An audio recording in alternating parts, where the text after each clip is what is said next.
This is the Lesbian Historic Motif Podcast, brought to you by Heather Rose Jones. The show looks at lesbian and sapphic themes in history and literature, and historical fiction with queer female characters, including fantastic versions of the past. We present research, interviews, news of the field, book listings, and original historical fiction for your enjoyment.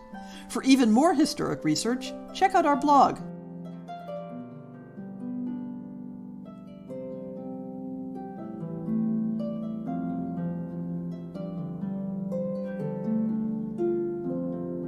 What do we know about history? How do we know what we know?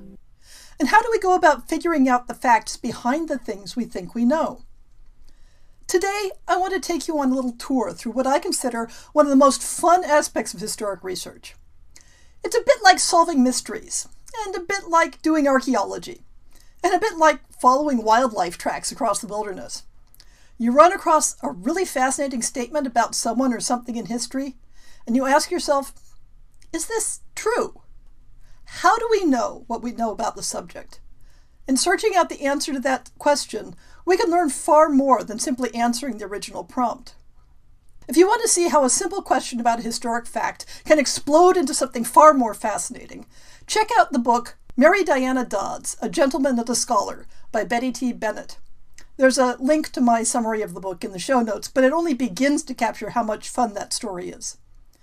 What starts out as a simple question of a biographical footnote in an edition of Mary Shelley's letters turns into a wild hunt through the archives and correspondence to turn up a story of gender disguise and same-sex marriage. Sort of. My own favorite project along these lines was about the Emperor Charlemagne and his favorite cheese. I ran across a book about the history of food that mentioned two specific local varieties of cheese, Brie and Roquefort, that the 8th century emperor was fond of. And I asked myself, how can we possibly know something that specific from that long ago? The book itself gave me no clue, no footnotes, no references. It became something of a treasure hunt and quest to trace the question back to its sources. You can read the results of that quest in the article linked in the show notes. This sort of intriguing claim turns up a lot in history books aimed at a general audience. Usually, the reader will accept what the author says and keep reading.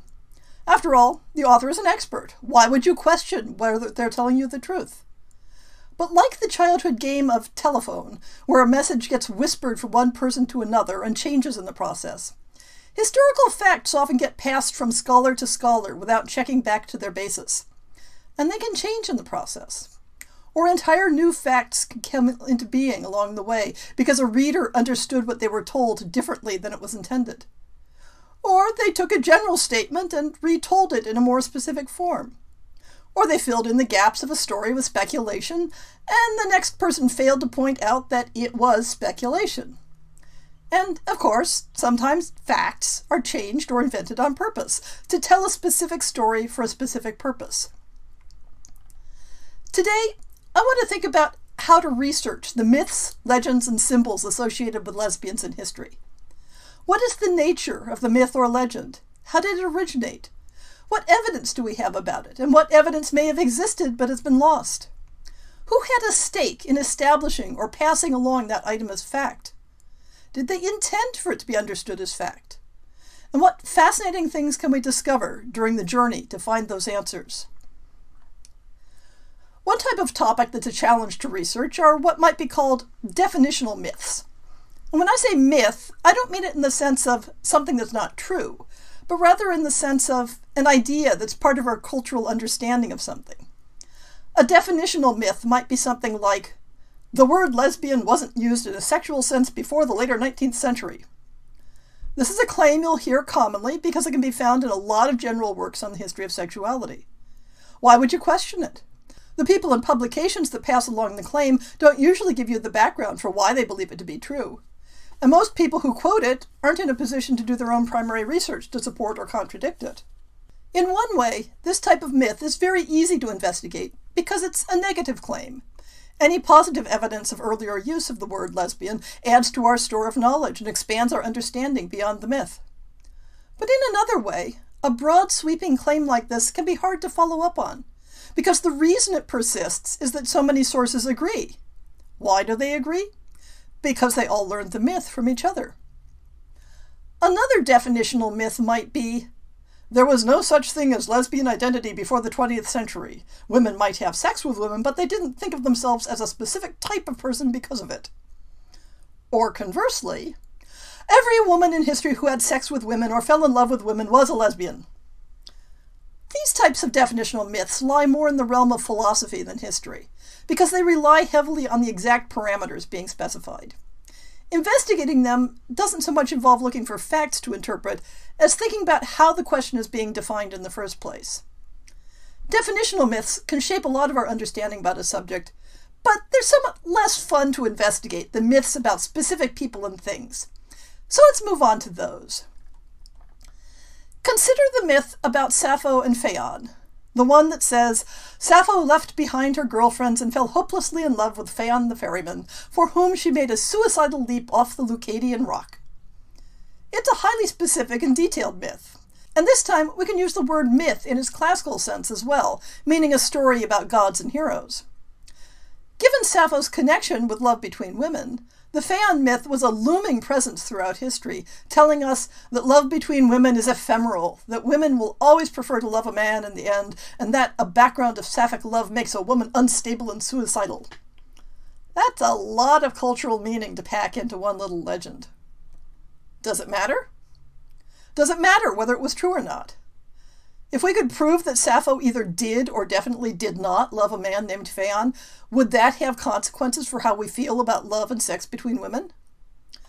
Put that way, it certainly shouldn't. And yet the question of how and why this story arose and became the dominant biographical element of Sappho's story for well over a millennium can tell us a lot about cultural attitudes. How would one take on that challenge?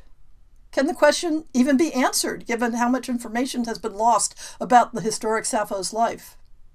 André Lardinois takes a stab at it in his article, Lesbian Sappho and Sappho of Lesbos, and you can trace the methods for approaching this type of question in his explanation.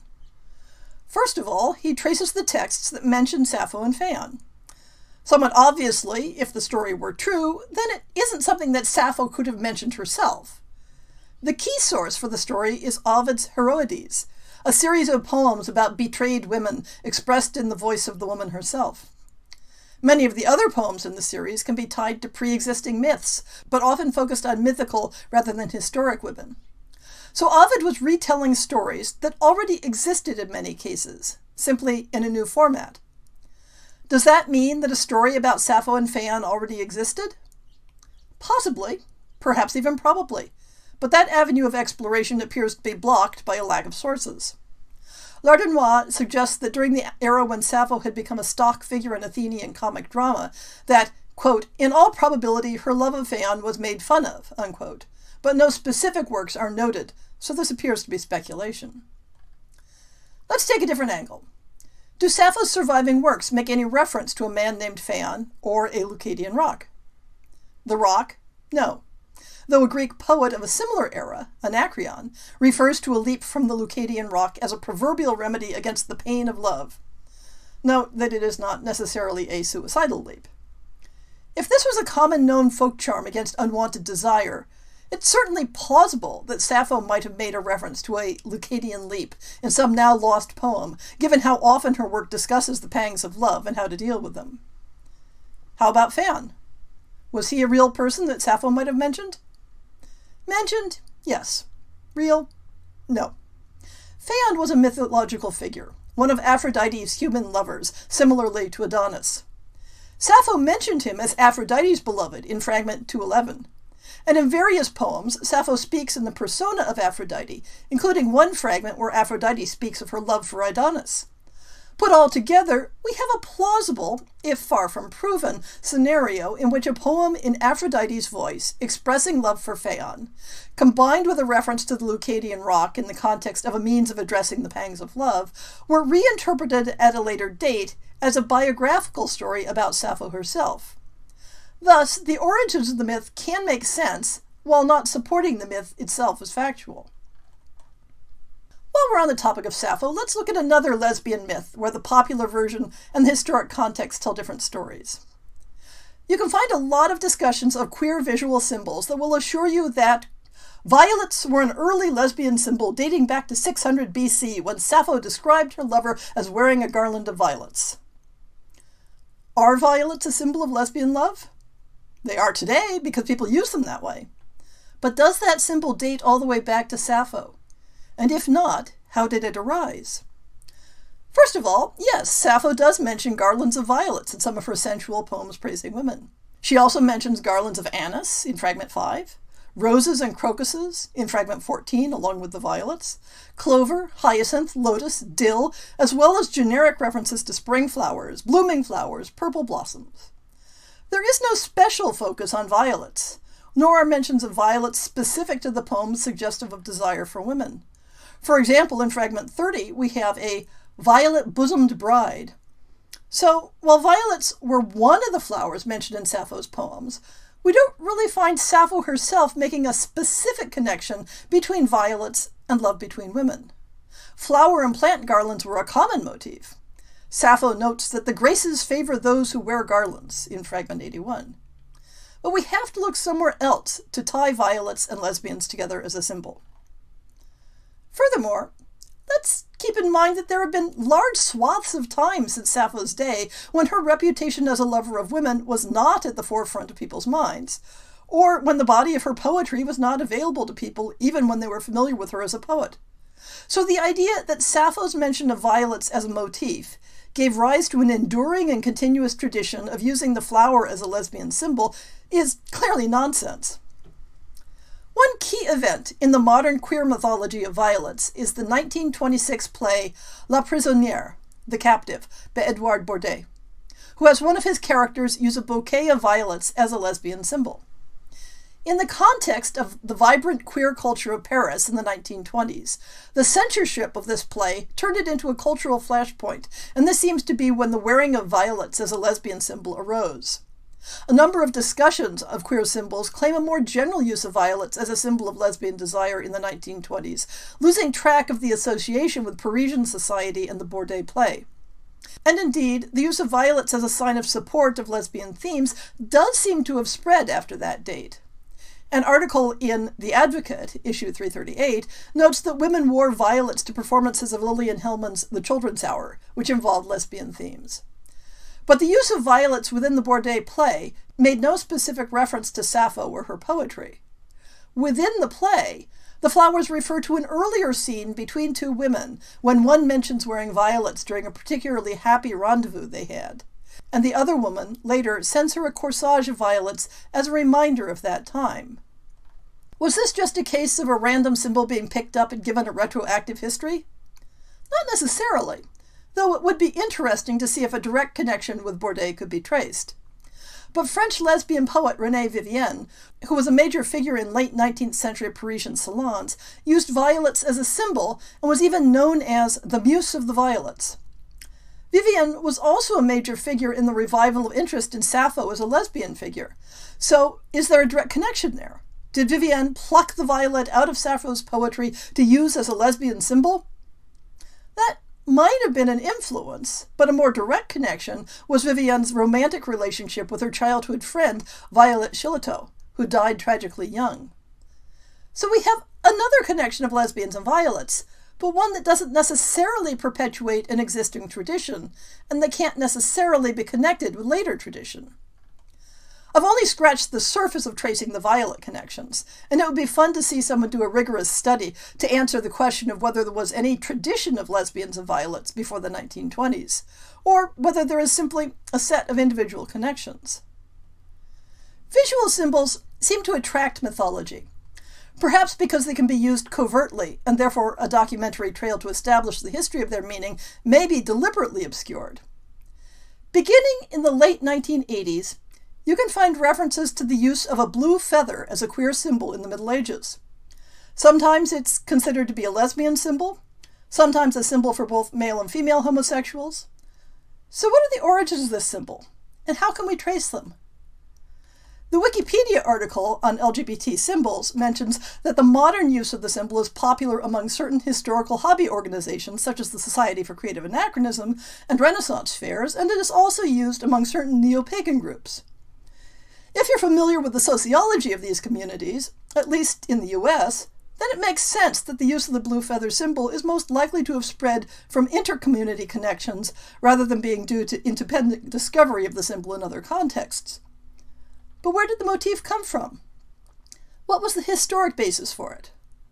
The story behind it is an object lesson in how the history of a symbol can be unclear even when its appearance can be pinned down very precisely. I should know, because I was there. In August of 1988, at the large annual Society for Creative Anachronism event known as PENSIC, a group of people got together to form an interest and study group within the organization on the history of homosexuality in the Middle Ages, as well as to serve as a social support group, back in an era when not all people felt comfortable being out to everyone in the SCA. By chance, I happened to be attending PENSIC that year and attended the organizational meeting. So some of the following is from personal recollection, as well as being documented in the newsletters of this interest group that formed. SCA people are very fond of their visual symbols and social structures, and the idea was tossed around of using a blue feather as a symbol and semi-secret signal for group members. By a year later, this symbol had been officially adopted, and its use gradually spread throughout the organization. The overlap of SCA members with participants in Renaissance fairs and membership in neo-pagan groups led to use of the symbol in those contexts, which were also places where a visible but covert recognition symbol was found useful at the time. But where did the blue feather as a symbol come from? This is where the trail gets a little muddied. I have very clear memories from 1988 of the blue feather symbol being described as a symbol used by troubadours with homosexual interests in France, and that this came from a reference in Judy Grant's book, Another Mother Tongue. At some later date, the myth shifted to being a symbol used by women in Renaissance Italy who had lesbian interests, sometimes specifically in Venice. The blurring of these different versions can be seen in the May-June 1989 newsletter of the group, which attributes the choice of the symbol, quote, from the custom of wearing a blue feather in one's cap to indicate one's preferred company, parentheses, Italian, question mark, close parentheses, troubadour custom, end quote. The problem is, none of these possible origins had any solid facts behind them. A close reading of Judy Grant's book found no trace of any reference to feather symbolism, and the shifting details of the alleged context of use made it difficult to find a thread to pull on. Being interested in pinning down the specifics, I made the effort at the time to contact the organizers of the interest group to get more details on where the blue feather motif had come from, to no avail.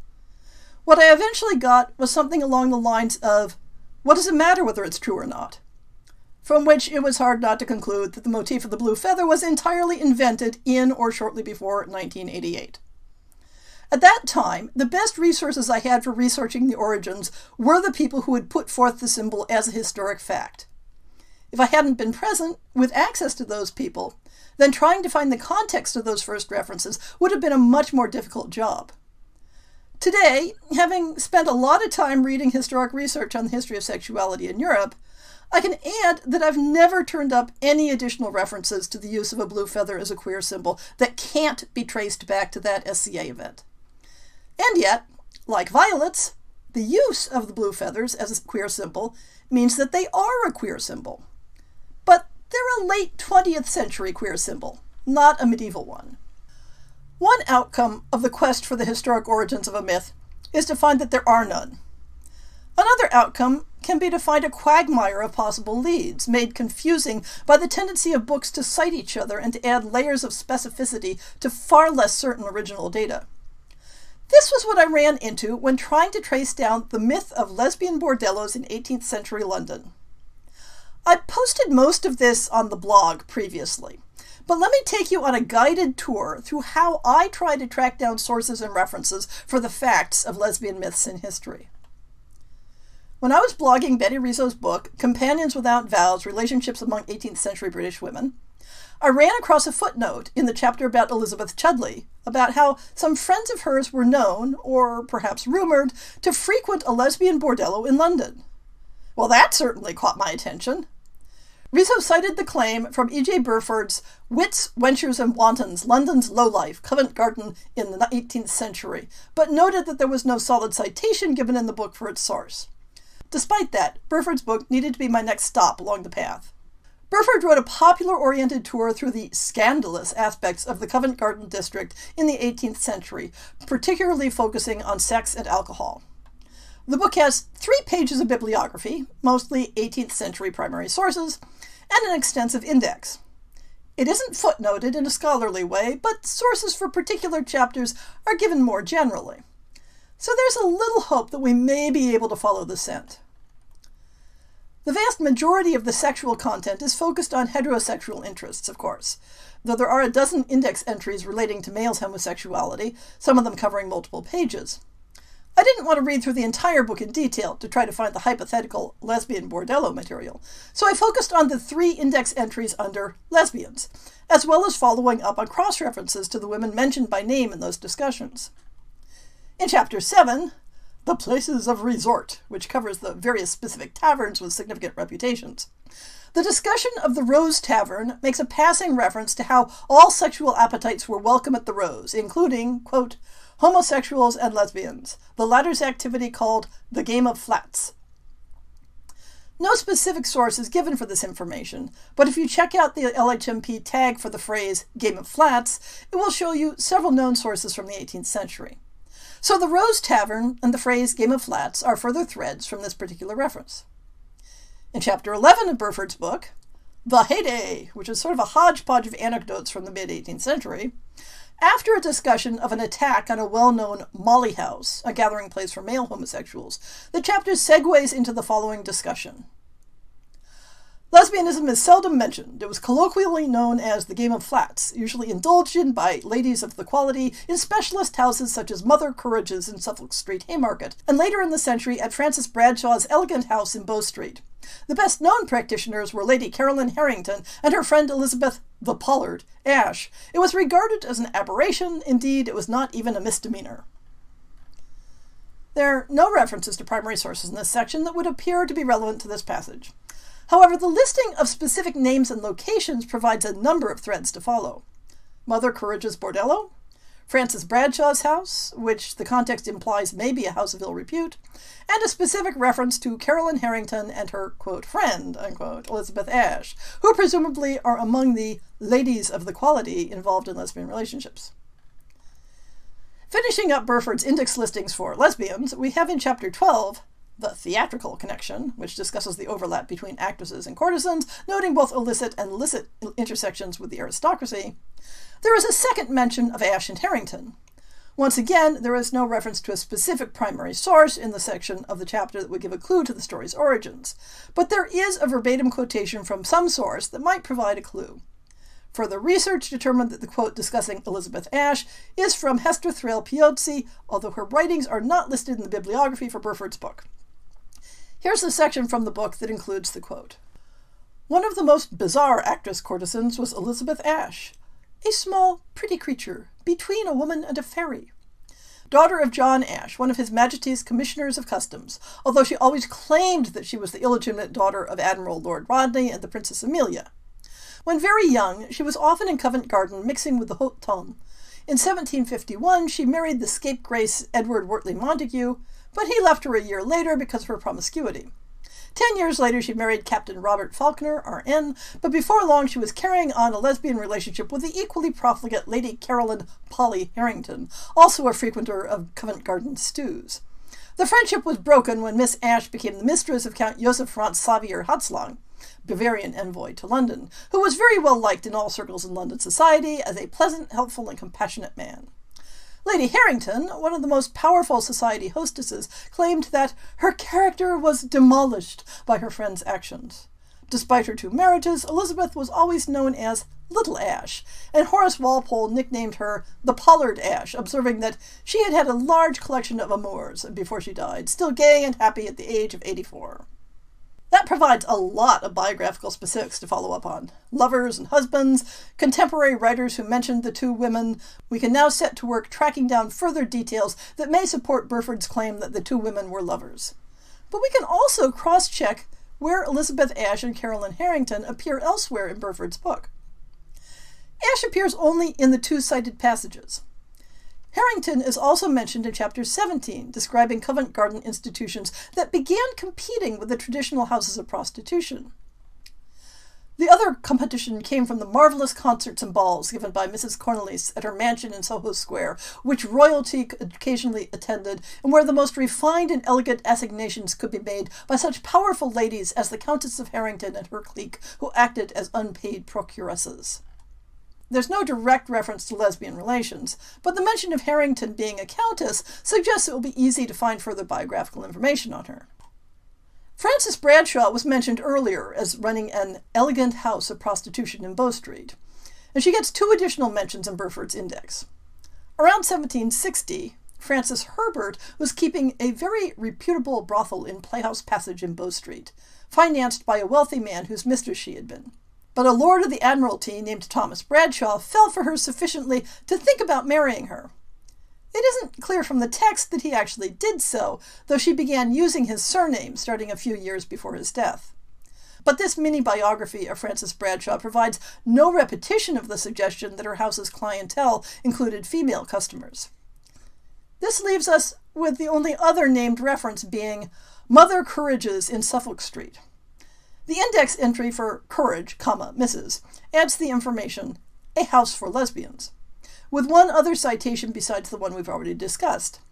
This occurs in the context of the courtesan and opera singer Caterina Rini-Galli, who worked her way through several wealthy male lovers and found they couldn't support her extravagance, after which the last heard of her was that she was gracing Mrs. Courage's well-known place of assignation in Suffolk Street off the Haymarket. But this passage makes no reference to lesbian assignations, nor does it imply any lesbian connections for the singer. So let's collect up what we've learned from Burford's book. He makes 2 specific claims. Countess Caroline Harrington had a sexual relationship with the courtesan actress Elizabeth Ashe. At least 2 named houses of prostitution, Frances Bradshaw's and Mother Courage's, catered to lesbians. We have some quotations from primary sources about these women, but none of the quotes indicate lesbian relationships. While I wouldn't necessarily put the idea of lesbian bordellos into the category of extraordinary claims that require extraordinary proof, it would be nice to find something more specific and documentable. And honestly, Burford has provided absolutely no documentation at all. Having squeezed all the possible clues out of Burford, I took my clues and threads and turned to other sources to see if I could find more. For basic biographical information about historical figures, Wikipedia is a good starting place, although it should never be relied on as a sole source of historic information. But because Wikipedia entries are sourced, one can trace back further for their claims.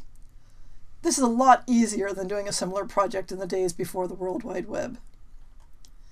One good place to start would be Caroline Harrington, since a countess seems most likely to have left a trace in the historic record.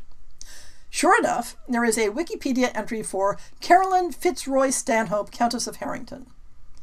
It doesn't say much for Burford's historic accuracy that he has turned her title into a surname, but never mind. The rather brief entry states, after being blackballed by the English social group The Female Coterie, she founded the New Female Coterie, a social club of courtesans and fallen women that met in a brothel. Known for infidelity and bisexuality, she was nicknamed the Stableyard Messalina due to her adulterous lifestyle. Well, that sounds promising. And Wikipedia has a footnote for the claim that she had male and female lovers, citing it from Fergus Linnane's Madams, Bawds, and Brothel Keepers of London. Definitely promising, but on checking the cited passage via Google Books, the details regarding her alleged lesbian relationships are so exactly parallel in wording to Burford that I'd be very surprised if he weren't the source. And Burford is cited elsewhere in Linnane's book, which brings us full circle. Caroline Stanhope's Wikipedia page cites 3 historical studies that include her as a major focus. It's possible that one or more of them has some more solidly cited evidence than she was part of a social club of adulterous women who held their events at a brothel. But I'm not ready to start ordering more books on that slim a lead, and I can't take a look at the library copies until I'm willing to break quarantine. So let's start down another path. Elizabeth Ashe doesn't seem to have her own Wikipedia entry, so we'll leave her for now. Trying to do a broad scope search on the brothel name Mother Courage runs into a lot of interference from the Bertolt Brecht play of that name and from a restaurant in New York City. Powerful online search engines tend to fail when you're trying to research the name twin of something much more famous. So again, I'll set that line aside for now. Francis Bradshaw has no Wikipedia entry, but Thomas Bradshaw does, and it rather undermines Burford's suggestion that Thomas seriously proposed marriage to Frances, given that he was survived by his wife of 17 years. So, circling back to the footnote in Rizzo's book that started this whole thing, the context was that Elizabeth Chudleigh, mistress and then wife to a duke, had, in her 20s, been intimate friends with Lady Caroline Fitzroy Petersham, later Caroline Stanhope, Countess of Harrington, and Elizabeth Ashe, and that the purported romantic relationship between Caroline and Elizabeth suggested that Chudleigh's rather jealous attitudes towards her companions may have been sexual in nature. Chudleigh and Lady Caroline were much of an age, only a year's difference, while Elizabeth Ashe was 8 years younger, which raises the question of when their lives would have intersected. A Google search on Caroline Fitzroy Petersham plus Elizabeth Ashe turns up a text in archive.org of a 1911 biography of Elizabeth Chudleigh by Charles E. Pierce, which places all three women together. We find the following descriptions in Chapter 8, titled Elizabeth's Associates, Gay Ladies of Fashion, the Frolicsome Miss Ashe, the Friendship and Wrangles of Miss Ashe and Lady Caroline Petersham, a Merry Night at Vauxhall. Keep in mind that this is an early 20th century biography, not an 18th century source. And like many historic and biographical works of the early 20th century, it does not believe in footnotes. But we get a lot of specific details that provide confidence that there is an original source that could be tracked down. Page 136. It is related that while Miss Chudleigh, the free and easy Lady Caroline Petersham, afterwards Lady Harrington, and the latter's inseparable friend, one equally free and easy Miss Ashe, were at Tunbridge Wells, they were somewhat incensed by the intrusion into their circle of a Mrs. Wildman, a rich widow of low origin who wished to pose as a lady of fashion. Okay, so Chudleigh, Harrington, and Ashe are friends. The latter two, inseparable, which was often a code word for a sapphic relationship. Let's continue to something more concrete. Speaking of Chudleigh, the biographer writes, quoting some other source, her intimacy with Lady Harrington, Lady Caroline Petersham, and Miss Ashe, who rioted in dissipation, gave a stamp to her character. She was constant at the midnight orgies of their pleasures, and no doubt participated in their sensual indulgencies. As this was written in 1780, 30 years afterwards, it is purely conjecture. It is certain, however, that Lady Harrington, then Lady Caroline Petersham, and the eldest daughter of the second Duke of Grafton, was one of the most talked about beauties of the day. About her intimate friend, Miss Elizabeth Ashe, there is a little mystery. She is stated indirectly by Wraxall and directly by Mrs. Piozzi, who describes her as a pretty creature, but particularly small in her person, to have been of very high parentage, her mother being no less a personage than the Princess Amelia Sophia Eleonora, second daughter of George II, and her father, the gallant, in more senses than one, Admiral Rodney. The princess, it is said, displayed the same partiality for Rodney which her cousin and namesake, the Princess Amelia of Prussia, manifested for the Baron Trenck. Miss Ashe was as frolicsome as she was adventurous, and her escapades included a fleet wedding and an elopement with the scapegrace Edward Wortley Montagu, of which more later on. And on page 146, Lady Caroline and Miss Ashe were inseparable, their friendship occasionally interrupted by quarrels, which, however, they soon made up. One may be sure that Lady Caroline was the offender, as she seems to have been blessed or cursed with a temper. Page 153, in reference to a notorious highwayman. At his trial, the court was crowded with ladies of fashion, among them the inseparables, Lady Caroline Petersham and Miss Ashe, like Niobe, all tears. Again, we have the repeated use by the 20th century biographer of the term inseparables. This was definitely a code word for sapphic relationships in the 18th century, and we can guess that the biographer may be quoting his sources in using it. Caroline and Elizabeth seem to have had a tempestuous relationship, as noted in the following passage quoted in the biography. Miss Ashe is happily reconciled to Lady Caroline Petersham, who had broke with her on account of her indiscretion, but who has taken her under her protection again. There are a number of passages about Miss Ash's heterosexual encounters, but one should keep in mind that 18th century mores tended to see same-sex and opposite-sex relationships as running along different tracks and not necessarily incompatible with each other. And Lady Caroline seems to have used quarrels as a routine part of her courtships, as the book later notes, regarding the obstreperous Lady Caroline Petersham and her lively friend Little Miss Ash. For the time being, the frivolities of these fair dames provided ample material for the diarists and polite letter writers. The wrangles of Lady Caroline always made a dainty dish of scandal, and we learn that she and Pollard, Ash, quarrelled about reputations, while a little later she has her anniversary quarrel with Lady Townsend. While this biography of Elizabeth Chudleigh is a secondary source and doesn't bother with detailed footnoting, many of these references are attributed to Horace Walpole, and one of the references was to prolific diarist Hester Thrale Piozzi. So I'm going to consider the general tenor of the information well-sourced. Although, if I were writing this study up as a formal research project, I'd want to track down the original quotations. As a summary then, Pierce's biography of Elizabeth Chudleigh seems to solidly support an image of Caroline Stanhope and Elizabeth Ash as inseparable and intimate friends with licentious reputations. In this era, the fact that their licentiousness included men doesn't exclude the possibility that they were also lovers, or rumored to be such. Since Piozzi was known to have strong negative opinions about homosexuality in both men and women, her writings might be a good place to look for a more explicit accusation. But I don't have an electronic edition of her writings, and since she wrote very prolific diaries, I'd want a searchable form or one that was very well indexed. The suggestions in Rizzo that Elizabeth Chudleigh's close friendship with the two women might indicate sapphic leanings on her part is far more conjectural, and I'd put it down as suggestive, but far from proven. So we've gotten as far as accepting a probable lesbian relationship between Caroline Stanhope and Elizabeth Ash. But what about the suggestion that Caroline was a frequenter of Covent Garden stews, which, if one reads very carefully, is the only point at which Burford's book actually places houses of ill repute in conjunction with specific named supposed lesbians.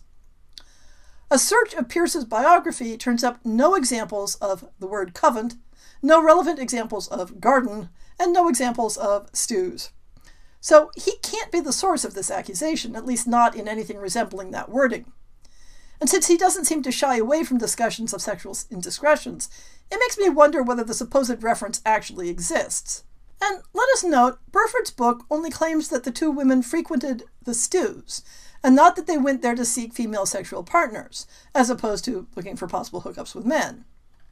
So there's the potential that the entire implication of lesbian bordellos has been read into this passage based on mistaken assumptions. So, what about the references to Mother Courage*s house in Haymarket and Frances Bradshaw's house on Bow Street as being houses of prostitution that catered to women seeking women? Casting about for more leads to follow, I put Frances Bradshaw plus Bow Street into a Google search, and the wisdom of the search algorithm pointed me toward Peter Ackroyd's book Queer City, Gay London from the Romans to the Present Day, which I happen to own but have not gotten around to blogging yet. Here's Frances Bradshaw in the index. A lead. What does he say? Quote, "Close encounters were not reserved for men. Certain female bagnios were open only to other women, such as Frances Bradshaw's establishment in Bow Street." End quote. That's a far more specific claim than Burford's, who simply referred to the game of flats usually indulged in by ladies of the quality in specialist houses such as Mother Courage's in Suffolk Street, Haymarket, and later in the century at Frances Bradshaw's elegant house in Bow Street. Ackroyd makes a similar exclusive claim about Mother Courage, stating, quote, "Mother Courage ran a house exclusively for females in Suffolk Street," end quote. In both cases, we moved from indulged in by ladies in specialist houses to exclusively catering to lesbians, which seems like a leap to conclusions. Furthermore, we still don't know what the original evidence is that this claim is based on. Ackroyd, alas, has no footnotes at all. And his bibliography doesn't list Burford, which might be the expected source if this is part of a circular game. However, he does list Catherine Arnold's City of Sin, London and Its Vices, which also turned up in the aforementioned Google search for Frances Bradshaw. Google Books allows us a peek at the relevant passage. Mother Courage of Suffolk Street and Frances Bradshaw of Bow Street catered for the lesbian trade, while sisters Anne and Eleanor Redshaw ran, quote, an extremely secretive, discreet house of intrigue in Tavistock Street, catering for ladies in the highest keeping, unquote, and wealthy married women who came in disguise to amuse themselves. The passage is footnoted, but the footnote isn't available through the page preview I have access to. However, we can trace the reference to Anne and Eleanor Redshaw, again via the power of Google, to Harris's List of Covent-Garden Ladies, an annual publication in the later 18th century listing prostitutes and their specialties. The mention of the Redshaws is glossed in Colin Murphy's Fierce History, 5,000 Years of Startling Stories from Ireland and Around the Globe, using wording precisely similar to that in City of Sin. It feels like we may be circling in on something more profitable here, but I do want to note that a strict reading of catering for ladies and married women who came in disguise to amuse themselves does not specify female partners, as opposed to providing a space where women could indulge discreetly in liaisons with men. Several of the many editions of the Harris's List are available online. However, without having a more specific reference to the year, the search could be tedious. And it isn't at all apparent that the references to Frances Bradshaw or Mother Courage come from this source. Indeed, if Burford is the source of connecting Mother Courage with an establishment catering to lesbians, it isn't at all clear that even his blanket assertions support the idea. The description of how the opera singer Caterina Galli ended up, quote, gracing Mrs. Courage's well-known place of assignation, unquote, is in a context where it's clear that Galli's liaisons were with men. And Burford's discussions of Frances Bradshaw, back when she was Frances Herbert, describe her as keeping a very reputable brothel, which doesn't sound like how you'd describe a lesbian establishment, and further, that it was financed by a man whose mistress she had been, which weakens the suggestion that she set up her establishment exclusively for a lesbian clientele. There's still a lot of threads to pull on, leads to follow up, primary sources to comb through. One suspects that there may be references to Mother Courage and Frances Bradshaw, née Herbert, in the index of Covent-Garden prostitutes, at the very least in their roles as proprietors. But for now, let's leave the puzzle as unsolved. You've gotten a tour through the complexities and processes of trying to retroactively verify historical claims that have been passed from author to author, being changed along the way, sometimes into an unrecognizable form.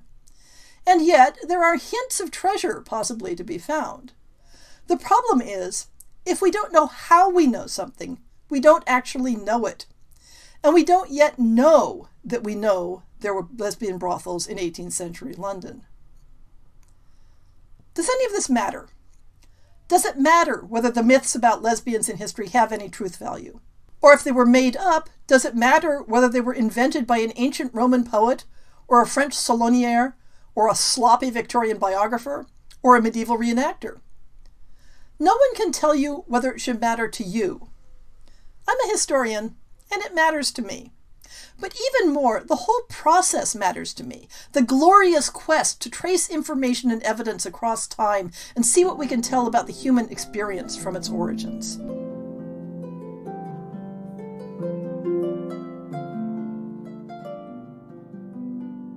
I hope you've enjoyed this episode of the Lesbian Historic Motif Podcast. See the show notes for links to people and topics. Most shows will have a transcript linked as well.